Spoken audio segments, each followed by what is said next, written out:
Tapos tayo, kawawa tayo, di ba? Mm. Pero sila, para lang mabawian nila yung kanilang political rival, gagamit sila ng public funds para ipahiya ang Pilipinas sa buong mundo. Ayan, tignan nyo ha.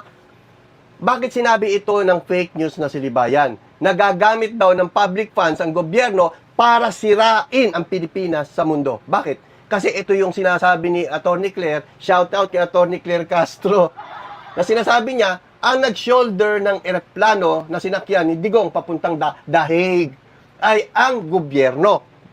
Kaya ang sabi dito ni Libayan, pakinggan natin ulit ang fake news niya, Pero sila, para lang mabawian nila yung kanilang political rival, gagamit sila ng public funds para ipahiya ang Pilipinas sa buong mundo.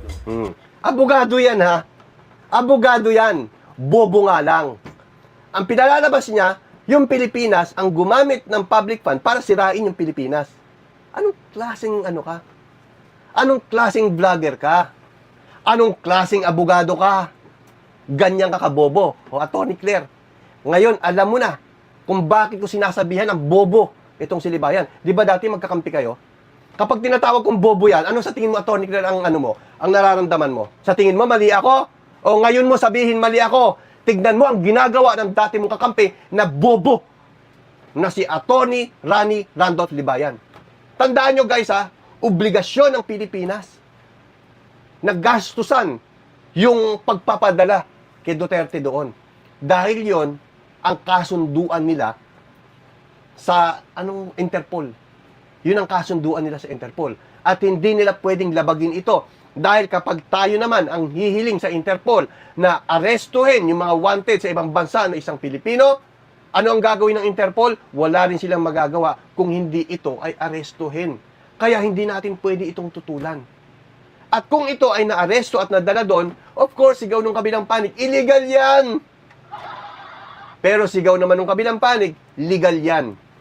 Ngayon, itong si Libayan, nagbigay ng conclusion niya na sinasabi niya na ginagamit ng Pilipinas yung pera ng Pilipino para ipahiya ang Pilipinas. Atty. Claire, pakisagot, love you. Tuloy. Chinek ko how much ang rent ng ganyang private jet for that route. Accord.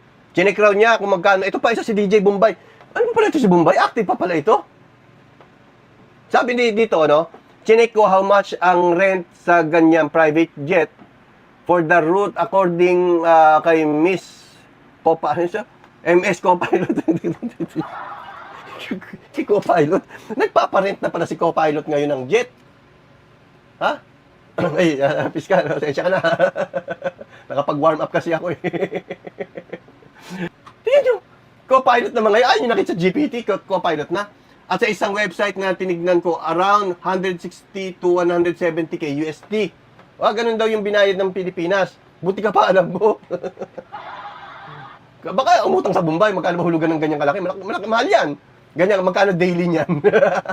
Ting kay MS Copilot at sa isang website na titignan ko around 160 to 170k US dollars. Hindi naman namin alam kung magkano yan sa hindi naman kami gumagamit ng US dollars during ito. Tama, kabubuhan din ni Libayan. Sabi niya, hindi niya raw alam niya kung magkano sa peso kasi hindi daw siya gumagamit ng US dollar. Tanga, bobo. Simpleng Google lang yan, bobo. Understanding. Bakit naman kung pwede namang ipeso mo na lang? Around 9.8 million? Drama, konting drama. Pera niyan. Malaking pera niyan.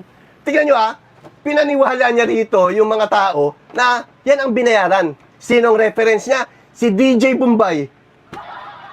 Ganyan manira itong taong ito. Ganyan kasalaula ang paniniwala ni Libayan at ganyan siya kasalaula kung paano mag-convert ng mga zombie.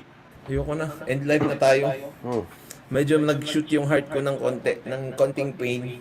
Nag-shoot daw. Tingnan nyo guys, kita nyo kung gano'ng katanga itong si Libayan. Mali ba ako nang sinabi ko, nang sinabi ni Libayan, fake news siya dahil ginagumagastos ang pamahalaan na ito para sirain ang Pilipinas? Mali ba ako o tama? Ano ang pinagbasihan mo, Libayan? Ang pinagbasihan niya dahil yung Pilipinas daw ang gumastos ng pag-travel ni Duterte doon sa Dahig. Bobo! Obligasyon natin yun. Tanga! Ganyan nga kabobo, Libayan. Di ba? Tapos yung PhilHealth daw, bankrupt na, bobo, isa ka pa, no, nonsense, tanga. Paano na bankrupt yun? Itinaasan pa nga yung bobo ka talaga, alam mo ba kahulugan ng bankrupt? Ganyang utak nyo, bankrupt. Libayan, utak mo, bankrupt. No?